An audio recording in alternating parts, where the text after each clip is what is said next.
வணக்கம் ஸ்டூடெண்ட்ஸ், நம்மளோட sure short சீரீஸில் செகண்ட் வீடியோவில் நம்ம ஃபஸ்ட் செஷனில் என்ன பண்ணோமோ அதே மாதிரி ஷுவராக கேட்கக்கூடிய கொஞ்சம் டாபிக்ஸோட கொஸ்டின்ஸோடு தான் நான் வந்திருக்கேன். So we can start with the first question. First question is from thermal expansion. Thermal expansion பற்றி நான் அந்த இன்ட்ரோ வீடியோவில் சொல்லியிருந்தேன். It's a very important topic. அந்த சாப்டரில் கேட்கக்கூடிய ஒரு டாபிக் தான் இந்த தெர்மல் எக்ஸ்பேன்ஷனுங்கிறது. So coming to the question, மற்ற இன்ட்ரோடக்ஷன் இன்னும் எதுவும் தேவையில்லைன்னு நினைக்கிறேன். ஆல்ரெடி நிறைய இன்ட்ரோடக்ஷன் மற்ற அட்வைஸ் எல்லாம் நம்ம சொல்லியாச்சு. இதுக்கு மேலே நம்ம இன்ட்ரோடக்ஷனும் out of the subject topics எல்லாம் வேண்டாம்னு நினைக்கிறேன். அதுவும் இல்லாமல் இந்த ரெக்கார்டட் வீடியோ தான். So maximum time has to be utilised. First question, a rod of length 40 cm has the coefficient of linear expansion alpha 1 equal to 6 into 10 raised to minus 6 per degree Celsius. The other rod has coefficient of linear expansion alpha 2 is equal to 4 into 10 raised to minus 6 per degree Celsius. If the difference in their length is same at all temperatures, எல்லா டெம்பரேச்சர்லேயுமே அவங்களோட difference in length வந்து சேமாக இருக்குது. Difference in length அப்படின்னா delta L வந்து throughout all temperature ranges ரெண்டு பேருக்கும் சேமாக இருக்குது. So what is the length of the other rod? ஃபர்ஸ்ட் ரோடோட லெங்த் வந்து 40 சென்டிமீட்டர் தான். ஸோ ரெண்டு பேரோடையும் டிஃபரன்ஸ் இன் லெங்த் அப்படின்னா delta L1 is equal to delta L2. Length எக்ஸ்பேன்ஷனுக்கு delta L divided by L is equal to alpha into delta T தானே. So this can be L1 alpha 1 delta t is equal to L2 alpha 2 delta t வந்துடும். எல்லா temperature ரேஞ்சஸ்லுமே delta L வந்து same தான். So அந்த delta T வந்து cancel ஆகும். So நம்ம என்ன கண்டுபிடிக்கணும்? L2ஓட வேல்யூ கண்டுபிடிக்கணும். So L2 is equal to L1 into alpha 1 divided by alpha 2ன்னு வந்துடும். L1ஓட வேல்யூ வந்து 40, alpha 1 is equal to 6 into 10 raised to minus 6, இது 4 into 10 raised to minus 6. அந்த 10 raised to minus 6 வந்து அப்படியே அந்த இதில் போயிடும். So 6/4. So your answer must be 60 centimetre, which is the third option. So நம்மளோட ஆன்சர் வந்து மூணாவது ஆப்ஷன் தான். ஒரு நிமிஷம். Okay. So coming to the next question. அந்த பென்னை வந்து கொஞ்சம் சேஞ்ச் பண்ணுறேன். Okay. So third option is your answer. So next question, 1 liter glass flask contains some mercury. ஃப்ளாஸ்க்குள்ளே கொஞ்சம் மெர்க்குரி இருக்குது. It is found that at different temperatures the volume of the air inside the flask remains the same. So what is the volume of the mercury in this flask? தான் கேட்டிருக்காங்க. ஃப்ளாஸ்கோட வோலியம் வந்து 1 litre. அதில் கொஞ்சம் mercury இருக்குது. அது மெர்க்குரிக்கு மேலே எப்படி கொஞ்சம் ஏர் காலம் இருக்குது தானே செய்யும். ஸோ நம்ம எவ்வளோ ஹீட் பண்ணாலும் எந்த டெம்பரேச்சர் ரேஞ்சுக்கு அதை மாற்றினாலும் அந்த ஏரோட வோலியம் வந்து சேமாக இருக்குது. The volume of the air inside the flask remains the same. ஏன் அப்படி இருக்குது யோசிக்கணும் நம்ம. அதை நம்ம எப்படி ஹீட் பண்ணாலும் அந்த ஃப்ளாஸ்க்குள்ளே இருக்கிற ஏர் ஆக்கியூபை பண்ணுற வோலியம் வந்து சேமாக இருக்குது அப்படின்னு சொல்கிறாங்க. அதுக்கு என்ன மீனிங்? நம்ம ஹீட் பண்ணும்போது அந்த மெர்க்குரிக்கும் எக்ஸ்பேன்ஷன் நடக்கும், அந்த ஃப்ளாஸ்க்குக்கும் எக்ஸ்பேன்ஷன் நடக்கும். ஆனால் ஏரோட வோலியம் வந்து சேமாக இருக்குது அப்படின்னா தட் மீன்ஸ் அந்த மெர்க்குரியோட வோலியம் எக்ஸ்பேன்ஷன் எவ்வளோ இருக்குது அதே வோலியம் எக்ஸ்பேன்ஷன் வந்து அந்த கண்டெய்னருக்கும் இல்லை அந்த ஃப்ளாஸ்க்குக்கும் இருக்குது. So what we can say is change in volume of mercury must be equal to change in volume of flask. அப்போ தானே அந்த ஏர் காலத்தோட வோலியம் வந்து சேமாக இருக்கும். So delta V of mercury அப்படின்னா delta V equal to gamma into delta T, where gamma represents the volume coefficient of expansion. So delta V க்கு பதிலாக நம்ம என்ன கொடுத்துடலாம்? V into gamma into delta T of mercury is equal to V into gamma into delta T of flask. Cancel பண்ணக்கூடாது. இது மெர்க்குரியும் இது ஃப்ளாஸ்க்கும் தான். ஸோ வோலியம் ஆஃப் மெர்க்குரி அப்படின்னா that is what we have to find out. volume of mercury into gamma of mercury கொடுத்துருக்காங்க. volume expansion coefficient is equal to 1.8 into 10 raised to minus 4 அப்படின்னு already கொஸ்டின்லேயே இருக்குது. டெல்டா டி வந்து எந்த temperature ரேஞ்சஸ்லையுமே அவங்களோட ரெண்டு பேரோட ஏர் காலத்தோட வோலியமும் சேமாக இருக்குது அப்படின்னா மெர்க்குரியோட எக்ஸ்பேன்ஷனும் அந்த ஃப்ளாஸ்கோட எக்ஸ்பேன்ஷன் ரெண்டும் சேமாக இருக்குது. அப்போ டெல்டா டி வந்து நீங்கள் ஈஸியாக கேன்சல் பண்ணிக்கலாம். Is equal to volume of flask வந்து 1 லிட்டர் அப்படின்னு கொடுத்துருக்காங்க. 1 லிட்டர் வந்து 10⁻1 லிட்டர் அப்படின்னா எல்லா ஆன்சருமே சென்டிமீட்டர் கியூபில் தான் கொடுத்துருக்காங்க. 1 லிட்டர் அப்படின்னா 1000 சென்டிமீட்டர் கியூப் தானே. 1000 சென்டிமீட்டர் கியூப் இன்டூ காமா அப்படின்னா காமா ஆஃப் த ஃப்ளாஸ்க் வந்து நமக்கு தெரியல, but alpha of the glass வந்து கொடுத்துருக்காங்க. So gamma equal to 3 alpha. Linear areal and volume expansion alpha beta gamma will be in the ratio 1:2:3. So இதை வந்து நம்ம 3 alpha அப்படின்னு கொடுத்துடலாம். ஸோ காமா ஆஃப் ஃப்ளாஸ்க் வந்து 3 இன்டூ 9 இன்டூ 10⁻⁻6, அதாவது 27 into 10⁻⁻6 அப்படின்னு வந்துடும். இன்டூ அவ்வளோதான். அப்போ இதிலேருந்து வி நம்ம கண்டுபிடிக்கணும். So V is equal to இது வந்து 27 இன்டூ இங்கே ஒரு 10⁻⁻6ம் இங்கே ஒரு 10⁻3யும். ஸோ 10⁻⁻3 டிவைடட் பை இது வந்து 1.8 தானே வரும். 1.8 இன்டூ 10⁻⁻4. 1.8 இன்டூ 10⁻⁻4. ஸோ கேன்சல் பண்ணும்போது you will be getting 27 into இது மேலே போனால் 10 மாறிடும் divided by 1.8. So this is equal to 270 divided by 1.8. 270 divided by 1.8 அப்படின்னா what can be the answer? ஒரு 150 வரும்னு நினைக்கிறேன் இல்லையா? Let me calculate. 270 பார்த்துக்குவோம் நம்ம. 270 divided by 1.8 is equal to exact value. This is equal to 150 centimeter cube is the answer. So your answer is third option. Okay, நான் சொல்கிறது புரியுதுன்னு நினைக்கிறேன் உங்களுக்கு. ஸோ நம்ம நெக்ஸ்ட் கொஸ்டினுக்கு வந்துடும். An iron tire is to be fitted into a wooden wheel 1 meter in diameter. The diameter of the tire is 6 millimeter smaller than that of the wheel. The tire should be heated so that the temperature increases by a minimum of what temperature அப்படின்னு தான் கேட்டிருக்காங்க. So ஒரு tyre வந்து ஒரு வீலுக்குள்ளே நம்ம fit பண்ணணும். But அந்த வீலோட டயமீட்டரை விட அந்த டயரோட டயமீட்டர் வந்து 6 மில்லிமீட்டர் கம்மியாக தான் இருக்குது. ஸோ நம்ம அந்த டயரை வந்து ஹீட் பண்ணுறோம். டயரை ஹீட் பண்ணும்போது ஆட்டோமேட்டிக்காக அந்த டயர் வந்து எக்ஸ்பேண்ட் ஆகி அந்த வீலில் வந்து ஃபிட் ஆகிடும். ஸோ எந்த டெம்பரேச்சர் எவ்வளோ வந்து டெம்பரேச்சர் நம்ம இன்க்ரீஸ் பண்ணணும் அப்படின்னு தான் கேட்டிருக்காங்க. ஸோ அந்த வீலோட டயமீட்டர் வந்து 1 metre. Diameter of the tyre வந்து அதை விட 6 மில்லிமீட்டர் கம்மியாக தான் இருக்குது. So delta L is equal to L into alpha into delta T அப்படின்னு வந்துடும். டெல்டா எல் அப்படின்னா அந்த டயருக்கு எவ்வளோ எக்ஸ்பேன்ஷன் இருக்கணும். டயர் வந்து 6 மில்லிமீட்டர் கம்மியாக தான் இருக்குது. ஸோ அந்த டயரை வந்து ஹீட் பண்ணும்போது அதோட டயமீட்டர் வந்து 6 மில்லிமீட்டர் இன்க்ரீஸ் ஆகணும். ஸோ டெல்டா எல் வந்து 6 மில்லிமீட்டர் அப்படின்னு வந்துடும். 6 மில்லிமீட்டர் அப்படின்னு நீங்கள் எழுத தேவையில்லை. 6 இஸ் ஈக்குவல் டு எல் அப்படின்னா இப்போது அதோட லெங்த் எவ்வளோ இருக்குது? 994 மில்லிமீட்டர் தான் இருக்கும். அது 1000 மில்லிமீட்டர் ஆனால் தான் அந்த வீலுக்குள்ளே அதை ஃபிட் பண்ண முடியும். ஸோ நீங்கள் 994 அப்படின்னு எடுத்துட்டிங்கனாலும் 1000 மில்லிமீட்டர் அப்படின்னு எடுத்துட்டிங்கனாலும் there will be not much changes in the actual value. So maybe calculation easy ஆகிறதுக்கு இப்போ நிறைய பேர் வந்து actual length of the tyre வந்து 994, actual diameter of the wheel இல்லை டயர் வந்து 994 மில்லிமீட்டர் தான் இருக்குது. ஸோ அதானே எடுக்கணும். 994 வச்சு நீங்கள் கால்குலேட் பண்ணலாம், தப்பு இல்லை. பட் 994 மில்லிமீட்டருக்கும் 1000 மில்லிமீட்டருக்கும் பெருசாக எந்த டிஃப்ரென்ஸும் இல்லை. ஸோ டைம் வந்து சேவ் பண்ணுறதுக்காக நீங்கள் எங்கள் 1000 வச்சு கால்குலேஷன் பண்ணிக்கலாம், ஒன்றும் தப்பு இல்லை. இன்டூ ஆல்ஃபாவோட value it is equal to 3.6 into 10⁻⁻5 L into alpha into delta t into delta t. So delta t is equal to 6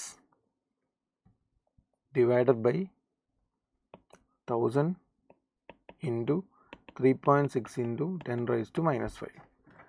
இப்போ கால்குலேட் பண்ணி பார்த்துக்கோ நம்ம. 6 divided by 3.6 அப்படின்னா it is equal to 1.67 into 10 to the power of இது வந்து -2 தானே வருது, மேலே போகும்போது 10⁻². So your answer is approximately 167 degree Celsius அப்படின்னு வந்துடும். That is answer. 167 degree Celsius and your answer is first option.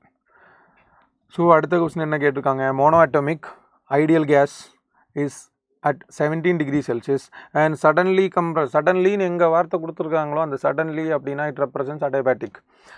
It compressed to 1/8 of the original volume. So what is the temperature after compression? So இங்கே வந்து வோலியத்தையும் டெம்பரேச்சரையும் தான் connect பண்ணி கொடுத்துருக்காங்க. Adiabatic ப்ராசஸை பொறுத்த வரைக்கும் the relation connecting volume and temperature is T V power gamma minus 1 is constant. இங்கே mono atomic அப்படின்னு கொடுத்ததுனால gamma வேல்யூ வந்து எவ்வளோ இருக்கும்? It is equal to 5/3. By heart பண்ணிக்கோங்க. மோனோ அட்டாமிக்னா 5/3, டயட்டோமிக்னா 7/5. Suddenly, quickly, fastly, rate of reaction is very high அப்படின்லாம் கொடுத்தா that must be an adiabatic process. ஸ்லோவாக நடக்குது, ரொம்ப கிராஜுவலாக கேஸ் எக்ஸ்பேண்ட் பண்ணுது அப்படின்னுலாம் சொன்னால் that is isothermal. ஸோ ஸ்லோவாக நடக்கிறது எல்லாமே ஐசோதெர்மல், ஃபாஸ்ட்டாக நடக்கிறது எல்லாமே அடியாபேட்டிக்கும். So 1/8 of the original volume, the temperature after that compression. So 17 degree தான். ஸோ அதை வந்து நம்ம கன்வெர்ட் பண்ணுறோம் 290 Kelvin into T. V வந்து வோலியம் வந்து இனிஷியல் வோலியம் வந்து V rice to gamma minus 1 அப்படின்னா 5/3 minus 1 is equal to final temperature வந்து நம்மளுக்கு தெரியாது இன்டு வோலியம் வந்து V/8 தானே வருது, V/8 power 5/3 minus 1. So 290 into V power 2/3 equal to T into V power 2/3 divided by 8 power 2/3 அப்படின்னா எப்படி எவ்வளோ இருக்கும்? 8 ஸ்கொயர் அப்படின்னா 64. 64ஓட கியூப் ரூட் எடுத்துட்டால் 4 divided by 4 கேன்சல் ஆகிடுச்சா? So your answer is T equal to 290 into 4 Kelvin அப்படின்னு வரும். 290 into 4 Kelvin அப்படின்னா 580, 1160 Kelvin அப்படின்னு வந்துடும். 1160 Kelvin அப்படின்னா 887 டிகிரி செல்சியஸில் தானே இருக்கும். பாருங்கள், 1160 minus 273 it is equal to 887 degree Celsius. இந்த ஆன்சரை பார்த்துட்டு 1160 அங்கே ஆன்சரே இல்லையே, நன் ஆஃப் தீஸை மார்க் பண்ணிடாதீங்க. ஏன்னா அங்கே கெல்வினில் தான் நமக்கு ஆன்சர் வருது. ஆன்சர் ஆப்ஷனில் எல்லாமே டிகிரி செல்சியஸ் தான். So be careful about that. A spherical liquid drop of radius r is divided into 8 equal droplets. The surface tension is T. So what is the work done in this process? Work done in the process அப்படின்னா W equal to direct formula தான் ஞாபகத்தில் வச்சுக்கோங்க. It is equal to 4 pi r square T into n to the power of 1/3 minus 1. So 4 pi r square T into n அப்படின்னா it is divided into 8 equal droplets தானே கொடுத்துருக்காங்க. this is the work done to split the droplets. இதெல்லாம் by heart பண்ணக்கூடிய equations. That is what I am discussing about the question. So n raised to 1/3 அப்படின்னா எப்படி இருக்குமா? n raised to 1/3 அப்படின்னா 8 raised to 1/3 minus 1. 8 raised to 1/3 னா 2. 2 minus 1 is equal to 1. So your answer is 4 pi r square into T. Third option. Remember this equation. Work done to split a drop is equal to 4 pi r square T into n to the power of 1/3 minus 1, where n represents the number of droplets. And next one, the energy needed in breaking a drop of radius r into n number of drops of radius smaller. பெரிய drop வந்து நம்ம சின்ன சின்ன droplets split பண்ணுறோம். அதுக்காக எவ்வளோ energy தேவைப்படுது? அப்போது அங்கே ரிக்வயர் பண்ணுற டோட்டல் எனர்ஜி அப்படின்னா energy of the droplets minus energy of the drops. ஒரு ட்ராப்பை வந்து ஸ்ப்ளிட் பண்ணும்போது இட் ரிக்வயர்ஸ் அடிஷ்னல் எனர்ஜி. ஏன்னா ஸ்ப்ரெட் ஆகிட்டு அந்த பெரிய ட்ராப் வந்து சின்ன சின்ன ட்ராப்லெட்ஸாக ஸ்ப்ரெட் ஆகுது. So for spreading it requires and additional energy. So இந்த ட்ராப்லெட்ஸோட மொத்த எனர்ஜியிலேருந்து அந்த ட்ராப்போட மொத்த எனர்ஜி வந்து நம்ம மைனஸ் பண்ணுறோம். ட்ராப்லெட்ஸோட டோட்டல் எனர்ஜி அப்படின்னா total energy is equal to எப்படி எழுதுவோம் நம்ம? Surface tension into total area அப்படின்னு எழுதலாம். ஸோ அங்கே வந்து ஒரு ட்ராப்லெட்டோட எனர்ஜி வந்து 4 pi r square into T தான். இந்த மாதிரி n நம்பர் ஆஃப் ட்ராப்லெட்ஸ் இருக்குது. மைனஸ் அந்த பெரிய ட்ராப்போட எனர்ஜி வந்து 4 pi r square T தான். இதில் வந்து T காமனாக வெளியில் எடுத்துட்டா it is 4 pi r square into n minus 4 pi r square. ஏன்னா அந்த ஃபார்முலா தான் நமக்கு கொடுத்துருக்காங்க. 4 pi r square n minus 4 pi r square into T. First option தான் ஆன்சராக வருது. ஓகே, இந்த இக்குவேஷன்ஸ் எல்லாம் இந்த சர்ஃபேஸ் டென்ஷன்லாம் ரொம்ப ரொம்ப இம்பார்ட்டண்டான டாபிக் தான். நான் அது மென்ஷன் பண்ணியிருந்தேன்னு நினைக்கிறேன். எல்லா வருஷமும் அட்லீஸ்ட் ஒரு கொஸ்டினாவது இருக்கும். ஸோ அது மறக்காமல் பார்த்துக்கோங்க. Then a capillary tube of radius r can support a liquid of weight 6.28 into 10 raised to minus 4 Newton. The surface tension of the liquid is given. So what is the radius of the capillary? ஒரு capillary tube வந்து ஒரு liquid drop வந்து இப்படி அது அப்படியே நிற்கிது. நிறைய liquid இதில் வந்து நீங்கள் பார்த்துருப்பீங்க, liquid drops வந்து இப்படியே நிற்கிது. ஸோ இந்த லிக்விடோட சர்ஃபேஸ் டென்ஷன் ஃபோர்ஸு தான் அந்த கிராவிடேஷனல் ஃபோர்ஸ் வந்து பேலன்ஸ் பண்ணுது. This is the weight due to gravity and this is the force due to surface tension. Force due to surface tension அப்படின்னா surface tension into length of the column தான். So weight அப்படின்னா that is mg is equal to force due to surface tension means surface tension into length of the liquid column அப்படின்னா அந்த டியூபோட perimeter தான். So t into 2πr. So r is equal to mg divided by 2πt. mg அப்படின்னா weight கொடுத்துருக்காங்கல்ல, நம்ம டைரெக்டாக வெயிட்டோட வேல்யூவே substitute பண்ணிக்கலாம். 6.28 அந்த 6.28ன்னு கொடுத்துருக்காங்கல்ல, எதுக்கு அந்த 6.28 நம்ம எழுதணும்? அந்த 6.28 வந்து நான் 2π அப்படின்னு எழுதுகிறேன், அதான் ஈஸியாக இருக்கும். 2π into 10 raised to minus 4 divided by 2π into surface டென்ஷனோட வேல்யூ வந்து 5 into 10 raised to minus 2. So 2π cancel ஆகிடும். So it is 1/5 into 10 raised to minus 2. 1/5 into 10 raised to minus 2 அப்படின்னா 0.2 இன்டு 10 raised to minus 2 மீட்டர்னு வந்துடும். ஸோ அல்லது 2 into 10 raised to minus 3 metre. This is the answer. 2.0 into 10 raised to minus 3 metre.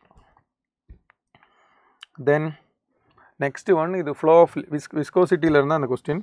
Water is flowing from a reservoir through 2 tubes of length 1 meter and 16 meter respectively fixed at the bottom of the reservoir. The diameters of the bores are 4 millimeter and 8 millimeter respectively. The rate of flow of water in this case in this tubes will be in the ratio. 2 tube வழியாக தண்ணி flow ஆகிட்டே இருக்குது. So அந்த rate of flow தான் கேட்டிருக்காங்க. இந்த rate of flow கண்டுபிடிக்கிறதுக்கு நம்ம யூஸ் பண்ணுற ஈக்குவேஷன் தான் பாய்சுலேஸ் formula.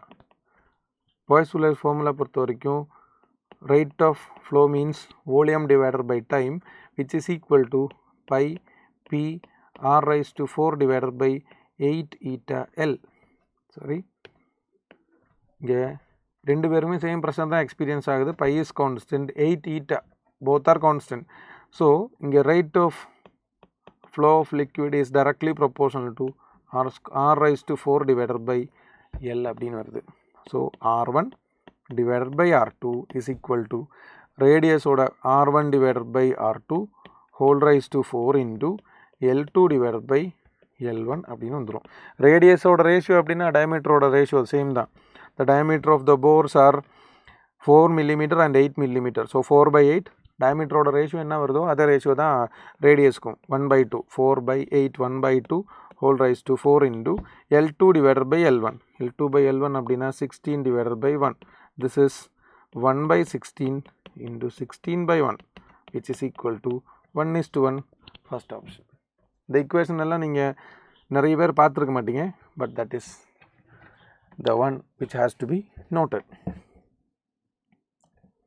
Then one end of a towel dips into a bucket full of water and the other end hangs over the bucket. It is found that after some time the towel becomes wet. நம்ம ஒரு பக்கெட்டில் கொஞ்சம் தண்ணி எடுத்துகிட்டு அந்த தண்ணியில் வந்து டவலோட ஒரு எண்டு வந்து நம்ம அப்படியே டிப் பண்ணி வைக்கிறோம். கொஞ்சம் நேரத்துக்கு அப்புறம் பார்த்தா அந்த தண்ணி வந்து அப்படியே ஃப்ளோ ஆகி அந்த டவலோட இந்த எண்டுக்கு வந்திருக்கும். ஏன்? அந்த காட்டன் த்ரெட்ஸ் வந்து கேப்பிலர் தான்.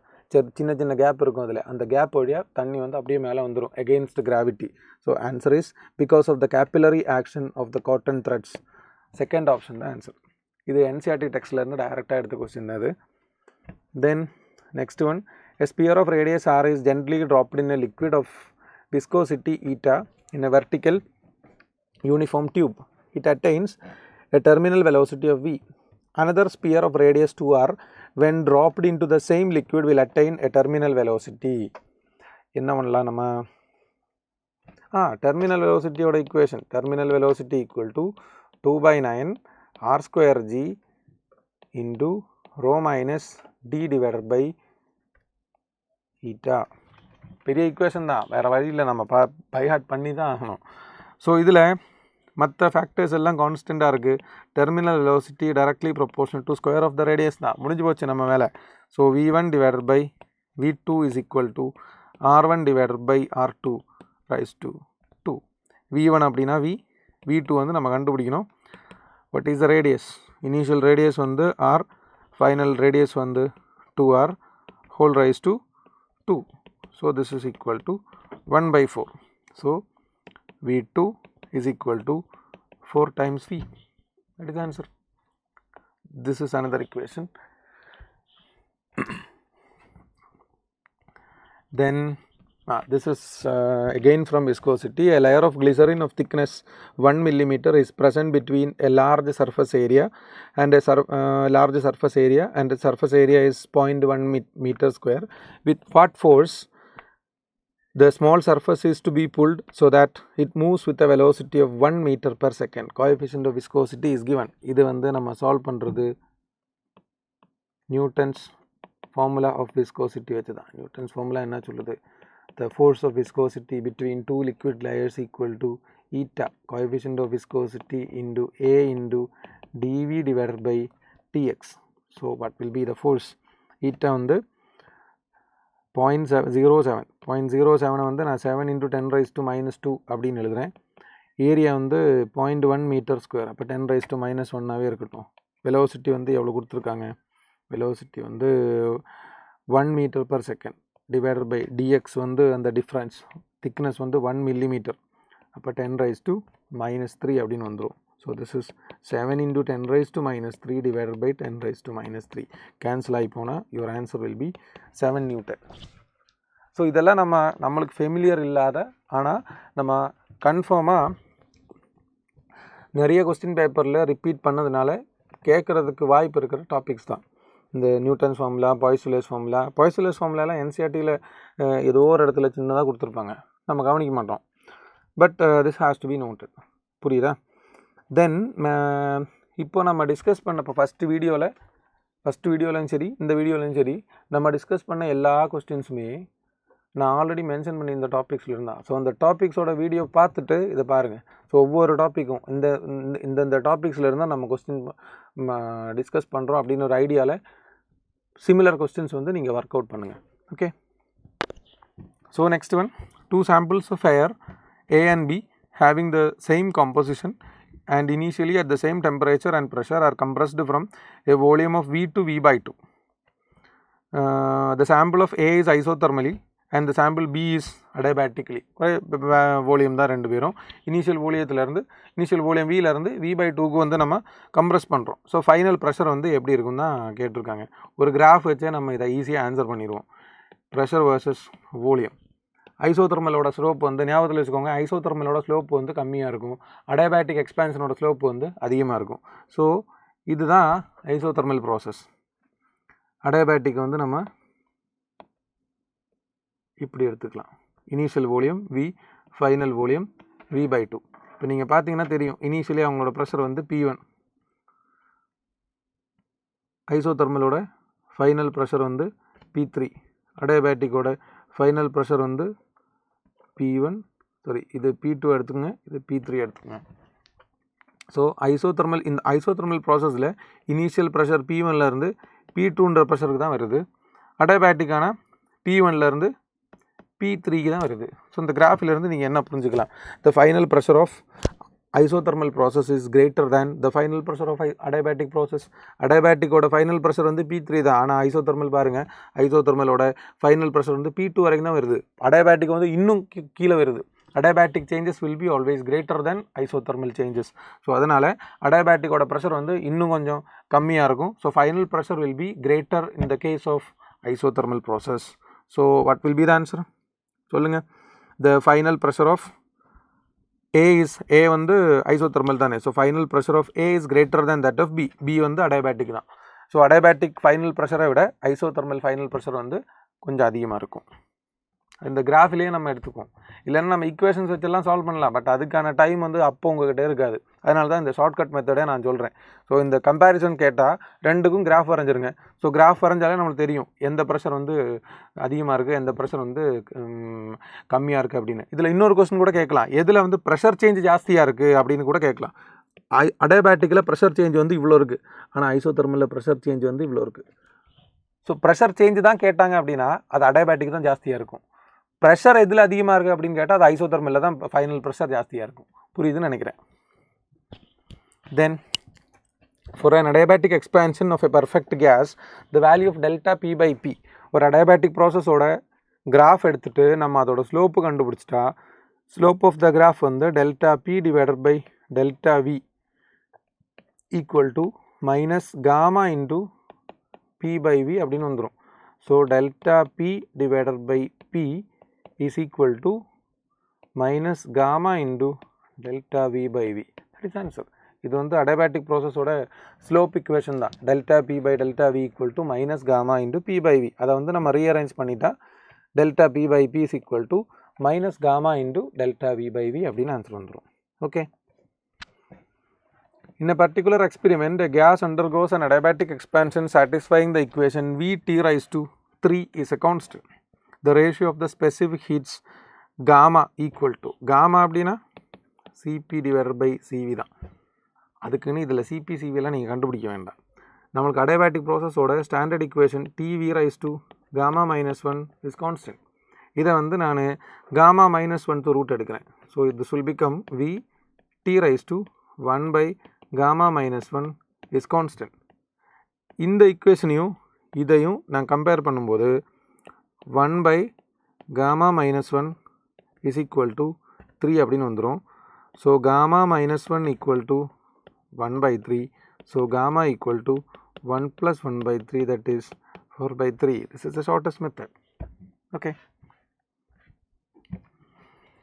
Then in the curve, in the graph shown in the figure, இதோட ஆன்சர் கண்டுபிடிக்கிறதுக்கான வரி வந்து நான் ஆல்ரெடி சொல்லிட்டேன். ஸ்லோப் அதிகமானது அடியாபேட்டிக்கும், ஸ்லோப்பு கம்மியானது ஐசோதெர்மலும். So this represents adiabatic and this represents isothermal. Slope கம்மியானது ஐசோதெர்மலும், ஸ்லோப் அதிகமானது அடியாபேட்டிக்கும்.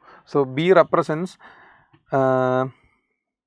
curve B represents an adiabatic change and curve A represents isothermal. இது கரெக்டாக இருக்குது. கரெக்ட் ஆன்சர் இல்லையா அதில்? curve A represents adiabatic change and curve B இல்லை ஏதோ கரெக்ஷன் இருக்குதுன்னு நினைக்கிறேன். curve B கரெக்டு தான். செகண்ட் ஆப்ஷன் தான் எனக்கு கரெக்ட் ஆன்சர் வரும். நான் கரெக்ட் ஆன்சர் இல்லையோன்னு நினச்சேன். curve B represents adiabatic change and curve A is isothermal. Slope வச்சு நம்ம ஈஸியாக கண்டுபிடிச்சிடலாம். The xt graph of a particle undergoing simple harmonic motion. As the xt graph of a particle undergoing simple harmonic motion is shown in the figure. The acceleration of the particle at t equal to 4/3 seconds. எந்த இன்ஸ்டன்ட்லையுமே acceleration of the SHM அப்படின்னா a equal to minus omega square x தானே. So இது மீன் பொசிஷன்லேருந்து start பண்ணுறதுனால நான் இதை வந்து omega square into x equal to a sin omega t தான். So acceleration equal to minus a omega square sin omega t அப்படின்னு எடுத்திருக்கேன். So acceleration equal to omega ஸ்கொயரோட வேல்யூ வந்து எவ்வளோ இருக்கும்? ஒமேகா அப்படின்னா it is equal to 2π/t. அப்போது this is equal to 2π divided by time period வந்து 8 second தானே. ஒரு சைக்கிள் கம்ப்ளீட் பண்ணுறதுக்கு 8 செகண்ட் எடுக்குது. 2π/8. So this is equal to π/4. So omega square அப்படின்னா it is pi square minus இருக்குது pi square divided by 16 into amplitude வந்து நீங்கள் இதுலேயே பார்த்துக்கலாம். ஆம்ப்ளிடியூட் வந்து எவ்வளோ இருக்குமா? 1 சென்டிமீட்டர் தானே இருக்குது. அது 1 அப்படின்னு இருக்கட்டும், ஏன்னா ஆன்சர் எல்லாமே சென்டிமீட்டர் பர் செகண்ட் ஸ்கொயரில் தான் கொடுத்துருக்காங்க. 1 இன்ட்டு சைன் ஆஃப் ஒமேகா வந்து π/4 சைன் ஆஃப் π/4 இன்ட்டு டைமோட வேல்யூ வந்து 4/3 இருக்குது. ஸோ இதில் இது கேன்சல் ஆகும். So this is equal to minus pi square divided by 16 into sine π/3. Sine π/3 அப்படின்னா √3/2 தானே. So this is minus pi square divided by 16 into √3/2. So this is minus √3 pi square divided by 32 is the answer. Last option. minus 3 pi square t, pi square divided by 32. Then a simple pendulum performs SHM about x equal to 0 at an amplitude of a and time period t. What is the speed of the pendulum at x equal to a by 2? At any time, velocity oda equation namakku theriyume, velocity equal to omega into root of a square minus x square. So v equal to omega value வந்து கொடுத்துருக்காங்க, time period வந்து t, அப்போ omega வந்து 2 pi by t into root of a square minus x square அப்படின்னா a square by 4 வந்துரும். So this is 2 pi by t into root of 3 a square divided by 4 அப்படின்னு இருக்கும். So our answer will be 2 pi by t into root 3 a divided by 2. Correct தானே? root 3 by 2 a. 2 and 2 will be cancelled. So your answer will be root 3 pi a divided by t.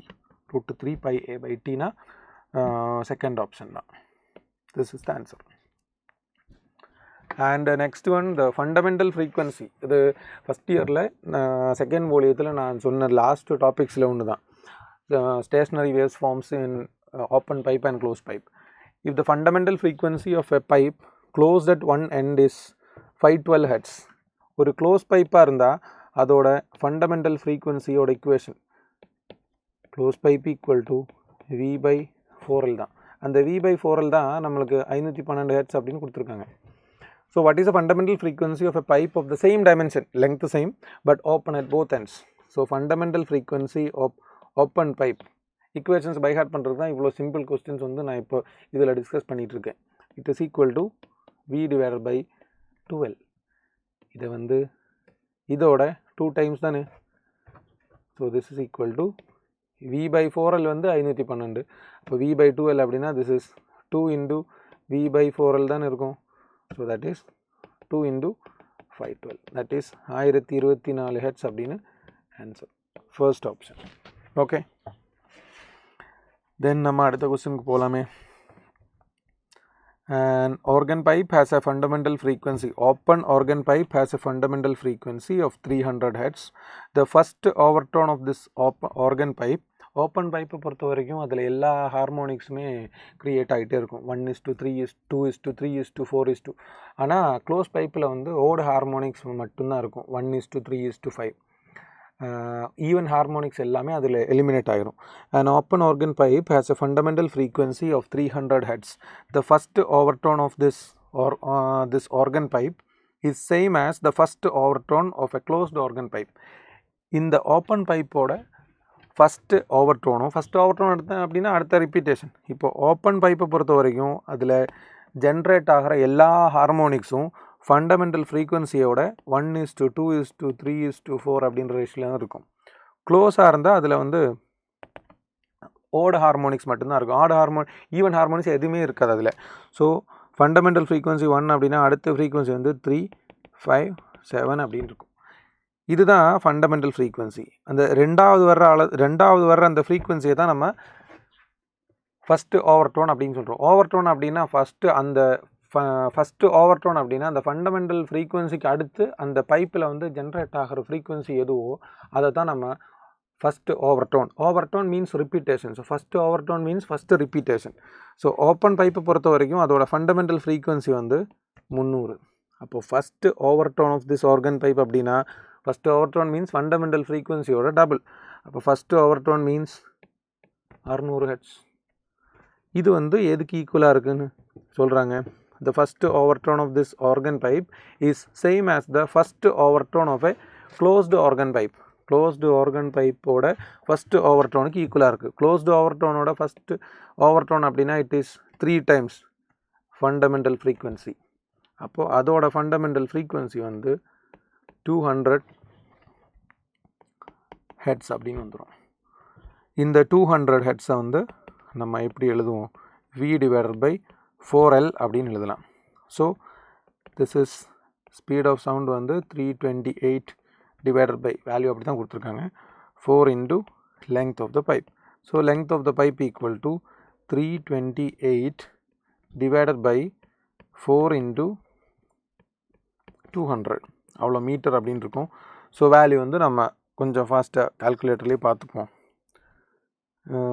எவ்வளோ metre இருக்கும்? 328 divided by 800 that is equal to 0.041 metre அப்படின்னு இருக்கும். 0.041 metre தானே வரும். 200 0.041 metre. 0.041 metre அப்படின்னா அதை வந்து நம்ம சென்டிமீட்டர் கன்வெர்ட் பண்ணும்போது it is equal to 41 centimetre. 0.41 தானே. ஐயோ sorry, this is equal to, என்னோட கால்குலேஷன் மிஸ்டேக் தான். திஸ் ஈக்குவல் டு 0.41 மீட்டர், அதாவது 41 சென்டிமீட்டர் அப்படின்னு ஆன்சர் வரும். ஸோ 41 சென்டிமீட்டர், செகண்ட் ஆப்ஷன் தான் ஆன்சர். ஓகே, நான் வந்து ஆக்சுவலாக கால்குலேட் பண்ணும்போது அந்த 800க்கு பதிலாக அங்கே இன்னொரு 0 அடிஸ்லாம் வந்துச்சு. இந்த கேர்லெஸ்னஸ் எனக்கு மட்டும் இல்லை, உங்களுக்கு வரலாம். ஸோ அதை வந்து கொஞ்சம் கேர்ஃபுல்லாக இருந்துக்குங்க. Then a string is stretched between points separated by 75 centimeter. It is observed to have resonant frequencies 420 and 315 hertz. 420 hertz value வந்து சூப்பராக தானே இருக்கு. 420 hertz and 315 hertz. There are no other resonant frequencies between these two. அதாவது இந்த 420க்கும் 420ன்னு அடிக்கடியே சொல்ல வேணாம், 420ன்னு சொல்லிக்கலாம். 420 heads and 315 heads. அப்போ இந்த 420க்கும் 315க்கும் இடையில வேறு எந்த ஃப்ரீக்குவன்சியுமே இல்லை. ஸோ அதோட ஃபண்டமெண்டல் ஃப்ரீக்குவன்சி என்னன்னு தான் கேட்டாங்க. ஸோ நான் என்ன பண்ணுறேன் அப்படின்னா, இது வந்து nth ஹார்மோனிக்ஸாக எடுத்துக்குவோம். ஸோ இந்த 420 வந்து அடுத்த harmonics. So n times fundamental frequency தான் 315 ஹெட்ஸ். அடுத்த ஹார்மோனிக் அப்படின்னா அந்த 320க்கும் 315க்கும் 420க்கும் இடையில வேறு எதுவுமே இல்லைன்னு தான் சொல்கிறாங்க. ஸோ அடுத்த ஹார்மோனிக் அப்படின்னா n+1 f0 equal to 420. So இதை வந்து நம்ம மைனஸ் பண்ணும்போது nf0 minus nf0. So f0 equal to 420 minus 315 which is equal to 105 hertz. That is answer. Okay, so அடுத்த வீடியோவில் நாம் வந்து இந்த கிராவிடேஷனுங்கிற சாப்டரும் அதே மாதிரி conservation of linear angular momentum அந்த மாதிரி கொஞ்சம் டாபிக்ஸ் வந்து அடுத்த வீடியோவில் பண்ணலாம் நம்ம. ஓகே, ஸோ இன்றைக்கி இவ்வளோ தான் இந்த வீடியோவில். ஸோ நெக்ஸ்ட்டு வீடியோவில் நம்ம அடிஷ்னலாக இன்னொரு செட் ஆஃப் கொஸ்டின்ஸ் கூட சந்திப்போம். Okay, thank you.